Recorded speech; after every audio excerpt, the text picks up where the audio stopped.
The following is a presentation of the Matt Talk Podcast Network.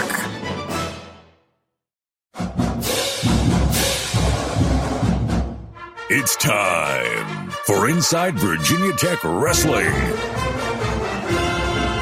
We'll talk all things Hokie wrestling with Coach Tony Robie and staff. Now, let's join your host, Hall of Fame wrestling writer and broadcaster, Jason Bryant. Episode 90 of Inside Virginia Tech Wrestling, back here with head wrestling coach Tony Robie. Coach Robie, you're off to a 2-0 start, but today it's big news. You can finally comment on the recruits. Signing day is here. We got a whole crop of new Hokies signed, sealed, and delivered, set to come to Blacksburg and start their wrestling careers. I mean, some of these kids have committed as many as a year and a half ago, and you've had to sit there and bite your tongue about them. Now they've put pen to paper. NLI is in. You can comment on them. How stoked are you for this incoming recruiting class? It's an exciting day. It's a day that's been a long time in the making. A lot of work and effort and time goes into recruiting. I'm not sure if people even realize just how involved that process is in getting to know these kids and their families, and spending time with them both in Blacksburg on the campus here at Virginia Tech, and then also at their home. So it's a huge day. Everybody knows that recruiting is really the lifeline of your program. You got to get talented guys in here to work with, and I feel like we've done a great job of that with this class, and following up last year's class, it was very highly ranked and with a lot of talent. With this class, I feel great about the future of Virginia Tech wrestling. So it's definitely a big day. I know it's a big day for these kids. I mean, it's something they've been working for their entire lives, and it's a big deal for them. So excited to see their level of excitement about being a Hokie. So man, we're fired up. We have 5 in right now, and we're going to get a 6th that I really can't talk about the 6th until we have those papers signed and delivered. So Hokies fans are just going to have to kind of wait and see on that. But overall, we think we have 6 very, very good guys that are going to come in and contribute to the success of our program moving forward. Hokies Wrestling Twitter at Hokies Wrestling has been busy with the social media graphics of these athletes signed, sealed, and delivered. And before we even get to that, who's coming in? You notice that the graphics are now out there. Kids are coming in. Can you explain how a recruiting trip kind of works now with kids? They get to put on the gear now. You see it a lot in football. Wrestling is really kind of taking hold of it too. But when that process comes through, I mean, what's that like when a recruit goes through this? Okay, I'm going to try on the gear and take pictures.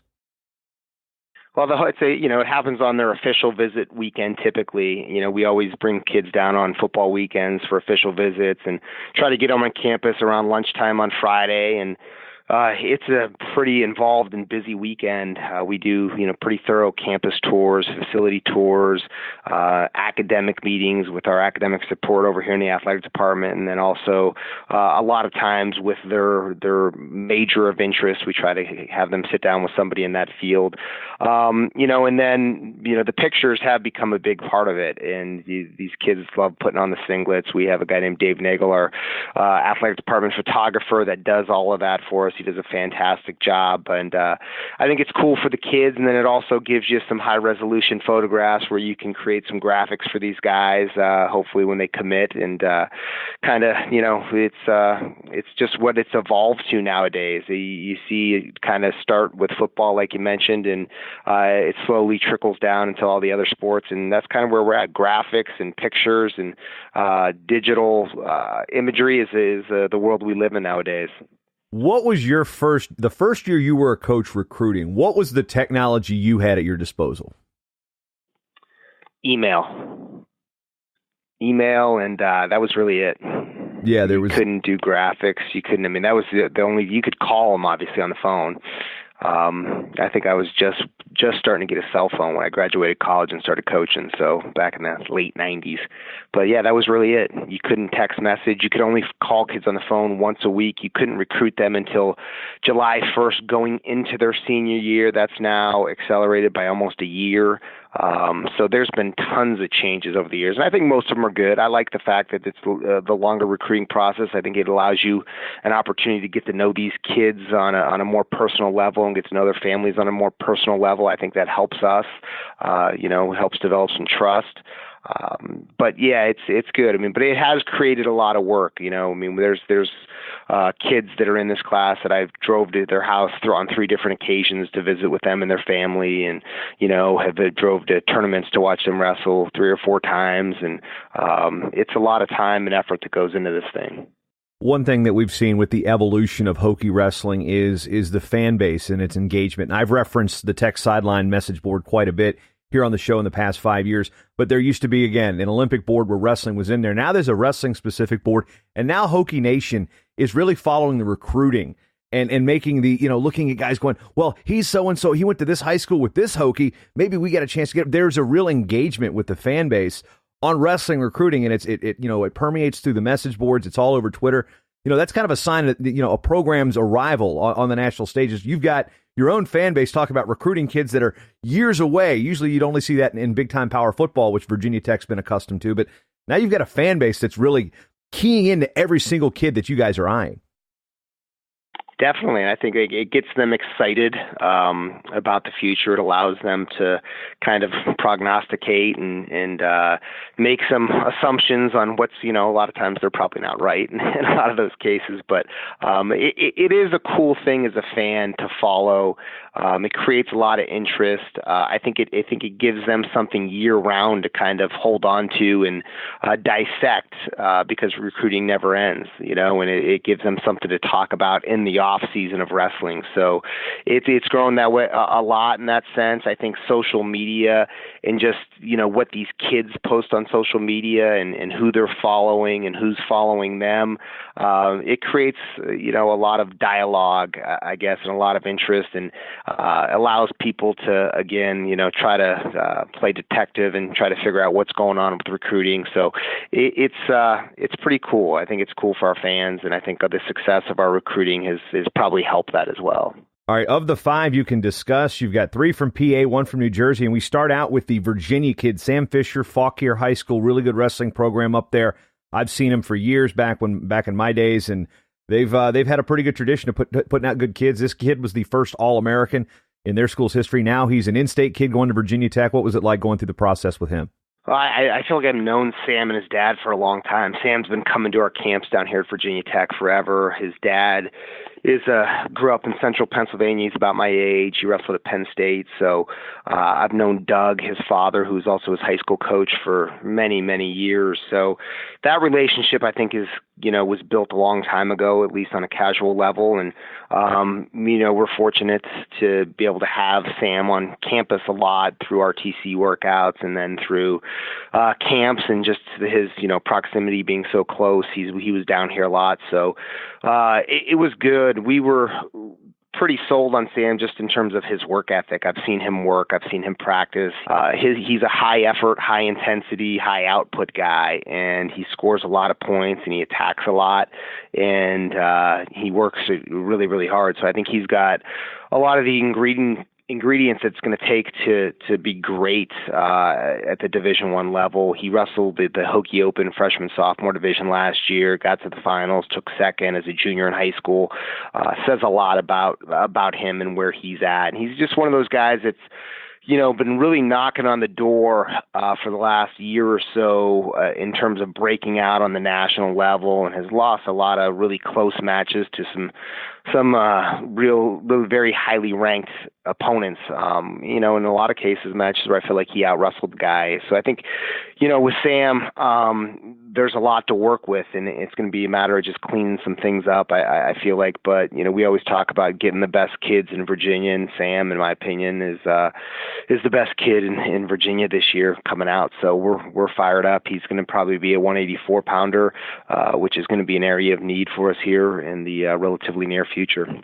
You got some bodies here. Looking at the Flow Wrestling big board, the top 200 of the other four that we're talking about, you got a 15, a 19, a 23, and a 24. Is this the most talented class you've seen incoming in Virginia Tech since you've been there? I think probably on paper it is. I think it's the highest ranked. I think it's ranked second in the country right now. But yeah, I think we have a ton of talent coming in. There's no question about it. If you look at what these kids have accomplished up to this point, what kind of upside they have, the rankings are great. They don't always mean a whole heck of a lot, to be quite honest with you. But I also feel great about just the character of these guys and their mindsets and what they're going to be able to do outside of the wrestling room. And I think all those things kind of play into each other. So yeah, the talent is definitely there. It's exciting to have that many guys ranked that highly in the country, especially with what we feel like we have right now with our true freshman class, currently. I mean, we feel really good about a number of the guys that are true freshmen here right now. How much did the Mekhi Lewis factor, really help in sealing the deal with these guys, knowing that there is now another school that can produce a national champion? I think it helped. A lot of these guys were committed before Mekhi won. I think really all except two of them were committed before Mekhi won. So, but it certainly was a huge boost for our recruiting. I think it for maybe a couple of guys that did commitment late. I mean, we got them over some pretty traditional powers in the sport of wrestling. So, it certainly, I think, gave people a lot of confidence in their ability to win national titles here. It's just one less thing that can be used against us in recruiting too, which is always good. So, Mekhi's effect throughout every aspect of our program has been significant. Going into the Keystone State, Sam Hilligus, the top-ranked recruit, coming in at number 15. Then you got Clayton Ulrey at 19, Hunter Katka at 24. Going across the gamut here with the weight classes, I mean, plucking talent from Pennsylvania is something every one of the 79 programs in Division I want to do right now. What makes you guys so successful with these three? I think it's just like any recruiting endeavor. It's basically developing relationships. When you can develop the relationship and get to know these kids and get them on campus and get them to trust you and get them to buy into what you can do for them once they're here and the opportunity that they're going to have, it makes things a lot easier. And I think that's what we were able to do with all these guys. I mean, we got on them, we spent time with them. Like I said, I went to go see all these guys on multiple occasions and spent a ton of time with them. So I think that's a big part of it. And I think it also kind of fed off each other. Once you get one or two, we got Hilligus first. He committed to us over a year ago, and I think that helped get the ball rolling with Katka. And then, Katka and Ulrey were really good friends, wrestled on the Cadet World team together. So I think that all kind of played into it, and it all helped. And these guys are excited about wrestling with each other in college, and I think they see what the future holds here. And that was part of the selling point to them as well, as they got an opportunity to be a part of a program that we think can do some special things. Looking at this trio, I mean, Hilligus probably has the most ink of all of them. What do you expect for him to bring to the program?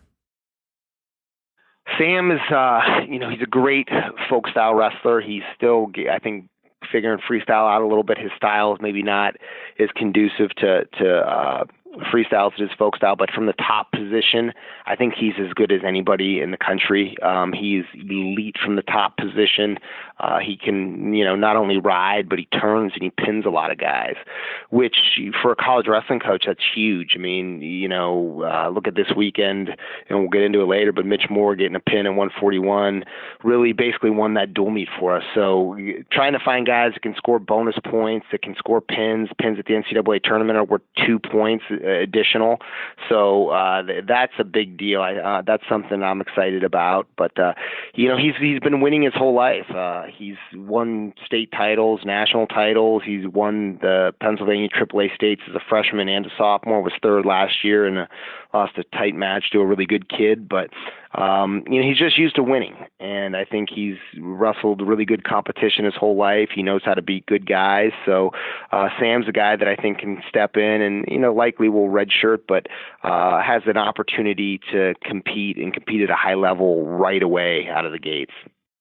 one thing about recruiting is there are two weight classes that seem to be high priority every single class, and that's 125 and heavyweight, because trying to pluck good athletes and good physical heavyweights away from football is a challenge. You've got a good one, Hunter Kaka.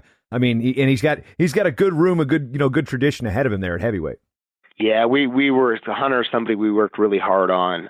He made several trips down here. I made several trips up there. Got to know him and his family and his parents very, very well, and become very good friends with them. So it was a huge get for us. Heavyweight, like you mentioned, it's a tough weight class to recruit. I mean, there's just not that many of them out there. So currently Hunter's ranked number 1 in the country at heavyweight. He's a Pennsylvania state champ. He had an injury last year, ended up getting 3rd, was probably the best guy in the weight class, but that's the way the ball bounced. Made the cadet world team, recently won Super 32. He's a tremendous athlete too, and he's got a very high wrestling IQ is one of the things I like about him. He's a great learner. He understands wrestling. He's a student of the sport. And I think that's maybe one of his biggest assets is just his ability to learn wrestling and learn skills and then implement them into his wrestling. Every time I watch him compete, he's added 1 or 2 things to his game.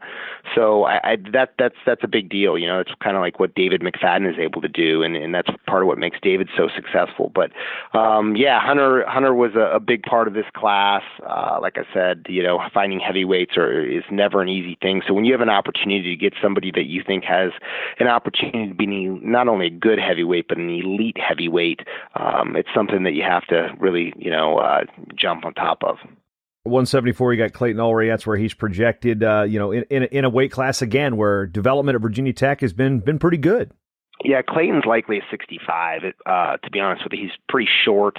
He's wrestled 170 at the Super 32. I don't think he really cut much weight or really any weight to make 170. But, who knows? I mean, one of the difficult things about recruiting is projecting what weight class these guys are going to be 4 or 5 years from now.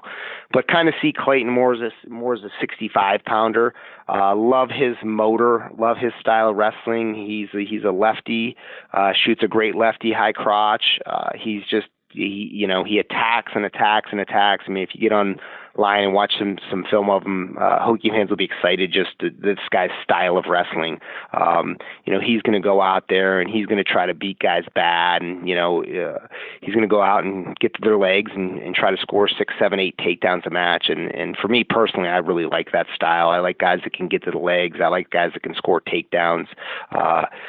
Competing in Pennsylvania is you're battle tested, and Clayton's battle tested. He's been 3rd and 2nd in the state in PA so far. He made the cadet world team. Easily could be a 2-time Pennsylvania state champion already, easily. So he's going to be special for us.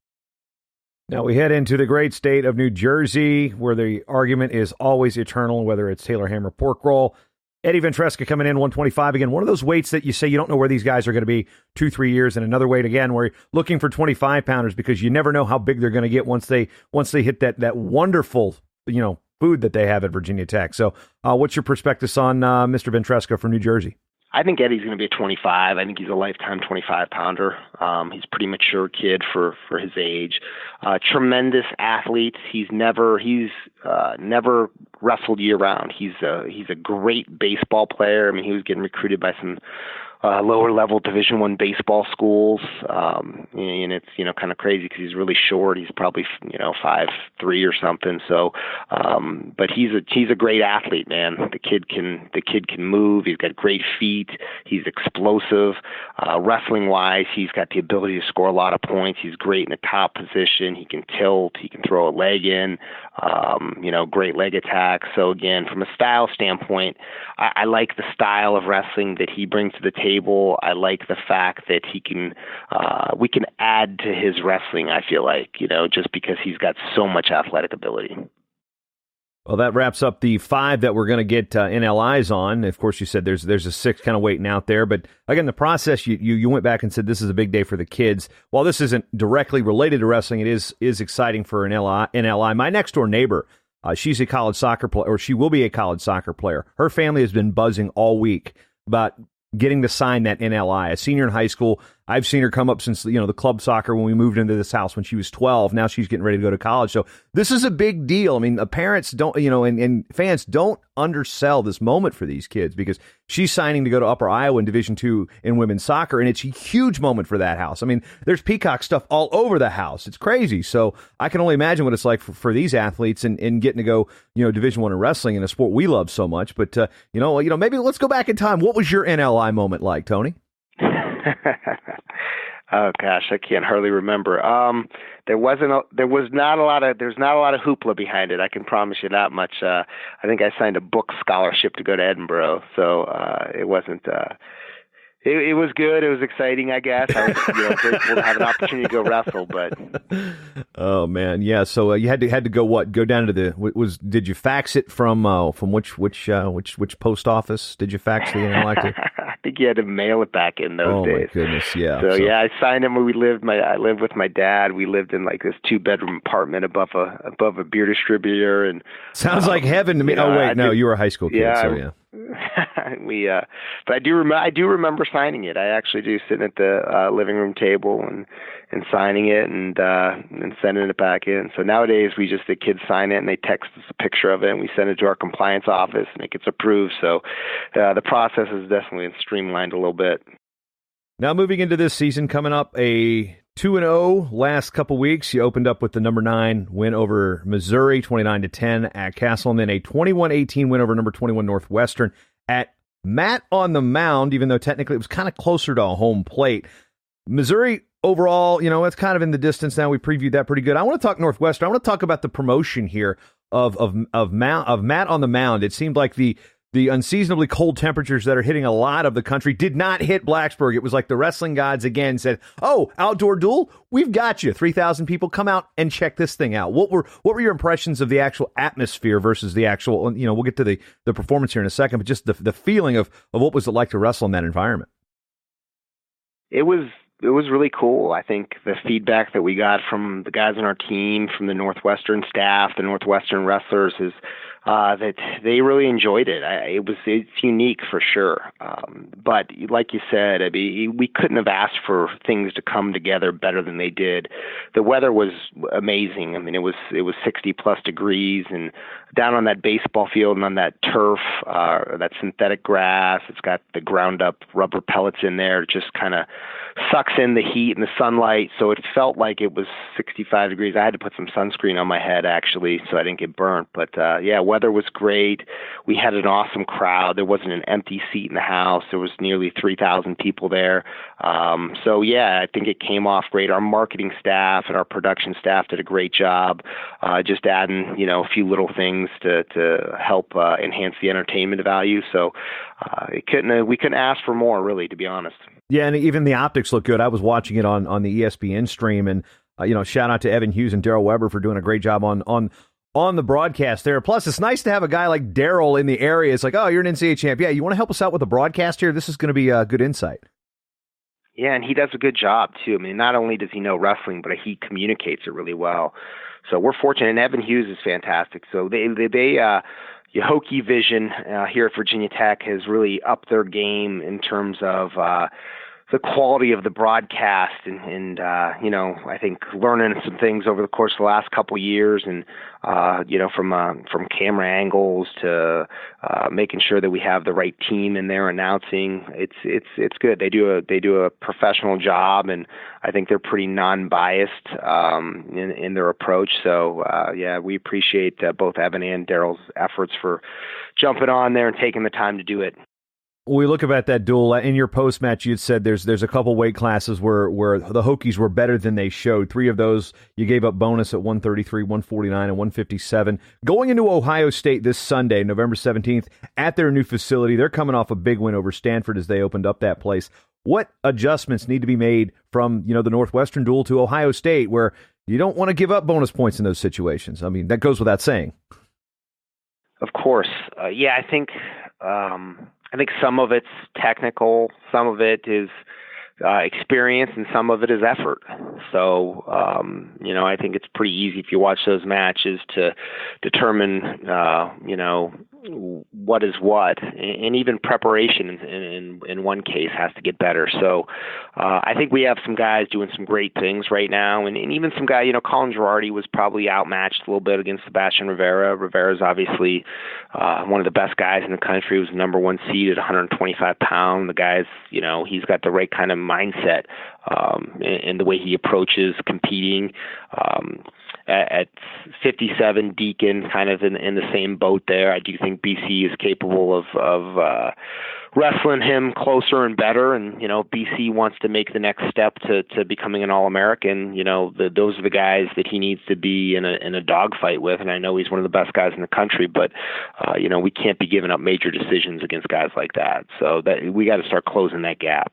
But overall, we have some guys wrestling great. David McFadden looks as good as he's ever looked in his career right now. I think he feels great at 165. He's doing an unbelievably good job with his weight. His conditioning looks great. I mean, he looks faster. He's smoother. He's more confident than I think he's ever been. So pleased with where he's at. Hunter Boland is, I love the way he's wrestling. He's going out and he's attacking guys and he's aggressive and he's scoring, he's putting up a bunch of points, scoring 2 or 3 takedowns a period in a lot of these matches. So, feel good about those guys.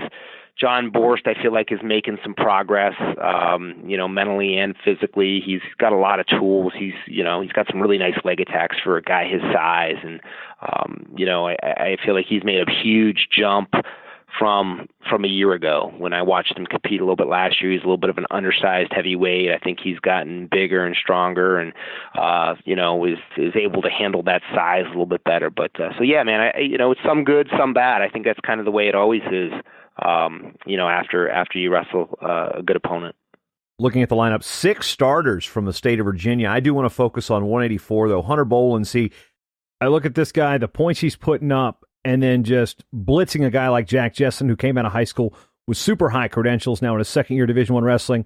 Are people sleeping on Hunter Boland this year is what I want to know. Yeah, we know what Hunter's capable of. I just think it's a matter of Hunter getting out there and seeing some better competition, which he'll see at Ohio State potentially, and then definitely, even at the Navy Classic, he'll have some pretty good guys in his weight class, and then obviously when we get to Las Vegas. So, Hunter's he's made huge gains in the last year. This redshirt year was the best thing that he could have done, for the trajectory of his career. I feel like so. It's exciting, and I just like the way he competes and goes out there and like I said, he has no fear of getting tired. He goes out there and he lays it on the line, and he's not holding anything back. Coming down to heavyweight, John Borst stepping in there. He's been put in these positions a little bit before, but he comes through, gets the win, gets the dual win. What was his, what was his excitement level? What was he feeling like after the dual win when the camera stopped rolling and you guys got back in the locker room? I mean, that was a win that heavyweights get put in a position a lot of times so they can be the hero, they can be the GOAT, and John Borst was a hero. Yeah, he was. I think he felt good about it. I think he had a lot of confidence stepping out there, though, so it wasn't a situation where he was surprised at all by his performance. I think he performed up to his ability level, and I think if he continues to do that, we're going to see some really good things out of John. So, there was definitely some pressure in that situation with the dual meet on the line, and was pleased with how John was able to, avoid that and not allow that to be a distraction in the way he performed. So, it was good. Feel good about where John's at currently. Now moving to Ohio State again, touched on this earlier, Sunday, November 17th, Covelli Center at noon Eastern. Not going to go weight by weight. I want to focus on what Tony Robie thinks the keys to victory are and some of the individual weight classes you feel that are really crucial here, because matches aren't wrestled on paper. You spend a lot of time analyzing these things, and Coach Ryan and his staff doing the same thing up in Columbus. But what are you excited for about this dual meet most of all? I think, number one, anytime you get to go and wrestle in Columbus, at Ohio State, in their new facility, that's that's what you come to college for. I mean, this is one of those events that you come to college to wrestle for this opportunity. And, you need to be really excited about going out there and competing. They'll have a great crowd. It'll be hostile. You wrestle in a pretty, I haven't seen it yet, but I'm assuming it's an awesome venue to compete in. So the energy level will be high.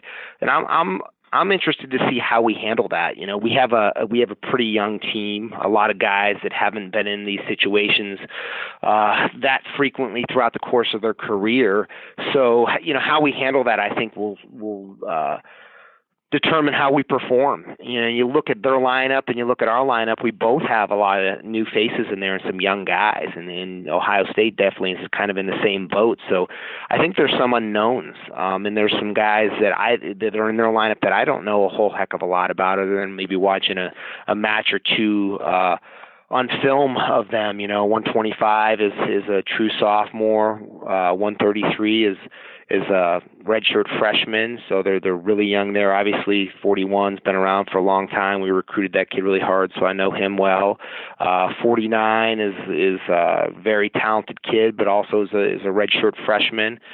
57, there's a guy that really hasn't been in their lineup before. So, you look at even the first 5 weights, and they've got some uncertainty in there as well. So I think there's going to be a lot of close matches, and we've got to find ways to win those close matches if we want to have a chance to win this dual meet. Yeah, and speaking about 157 pounds, Elijah Cleary, that's a kid who was down, and I think he had given up 4 minutes of riding time, and eventually had came back and actually won that match. So that kid's got a gas tank, folks. So him and BC could be a knockdown drag out in terms of we could see 14 minutes of wrestling between these guys. I mean, neither of them really knows how to slow that motor down. Now, getting to some other weights, they still haven't figured out their lineup in a couple situations. Of course, Caleb Romero got the nod at 74 over Rocky Jordan. We saw Zach Steiner in there against Stanford at 184. Chase Singletary did not go at heavyweight, and Colin Moore looked solid at 197. But and looking at the dual meet, you've got the hammers are kind of, interspersed. They're not really hitting head to head. And this is where, bonus points and picking up the extra takedown here and there, the extra escape when it matters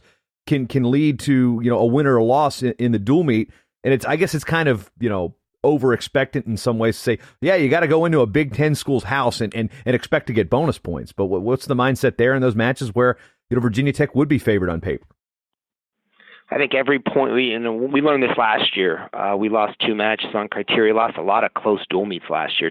Too many, for my comfort level. And I think every point matters. And when you win by 7, that's you're missing out on a team point. And vice versa in some certain situations. So yeah, you have to have some awareness of that.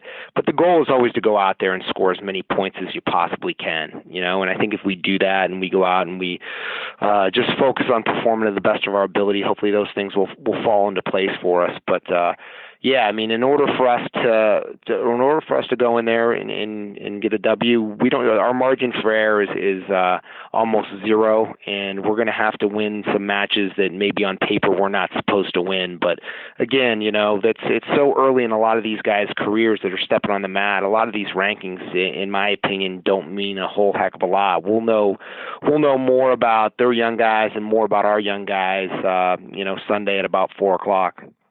Recruiting in the state of Ohio is something that has been pretty big with Hokie wrestling the last decade or so. Mitch and Brent go back to their home state.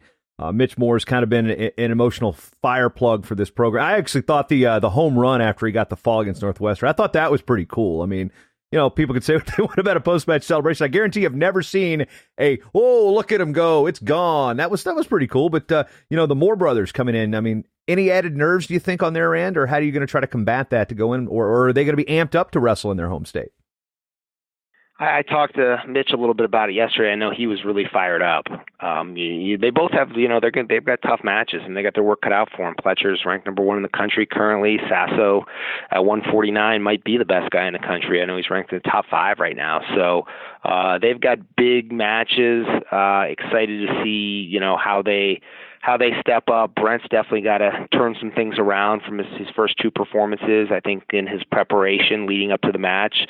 So hopefully he's learned some lessons and he's making some adjustments in his approach. But yeah, I know they're fired up. The one thing I know about the Moore brothers is they like to compete, they like the big stage, and they like being in the spotlight. So hopefully that's to our benefit. Do you feel there's any advantage for Virginia Tech knowing that this is Ohio State's second weigh-in of the weekend? They go to Pittsburgh on Friday to wrestle Pitt. Yeah, maybe a little bit. I mean, I don't know. I think that I don't know how much weight these guys are cutting. I don't know. I'm just focused on our guys, but it definitely probably adds to the degree of difficulty a little bit. But I don't think it's anything that's going to play a major role in the outcome of this match. Lastly, this one's on Big Ten Network. How big is that for Virginia Tech in the footprint of recruiting to be on the Big Ten Network and perform well against Ohio State? Yeah, it is important. Anytime you get an opportunity to wrestle on TV, we don't, we'll get a couple chances.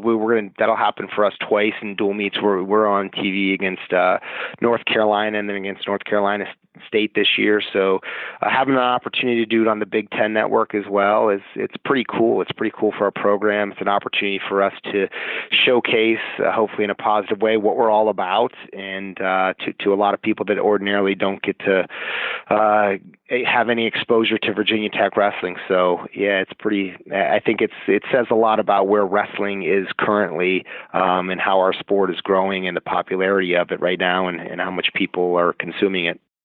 Sunday, November 17th at the Covelli Center, Columbus, Ohio. That one's on the Big Ten Network if you can't make it, and make that little trip from Blacksburg or the surrounding areas to Columbus. So, Coach Robie, we've met the recruits. We've got a preview of what we're going to look for at Ohio State, and all that's left now is to get on the mats, get on the bus, and wrestle. Yeah, we're fired up. It's another great opportunity for our team, for our program, and another big test and stiff challenge for us, but that's what it's all about, man. This is why we come to college and wrestle at a place like Virginia Tech for these kind of opportunities. So it's exciting.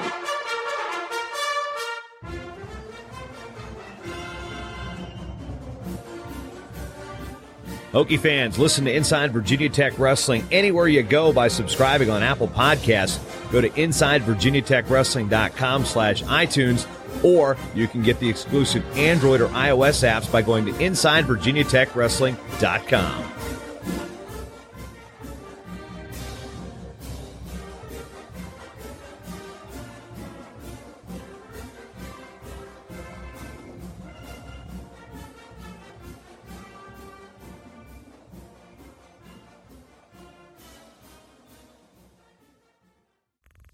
This show is part of the Mat Talk Podcast Network. For more wrestling podcasts, head over to MatTalkOnline.com.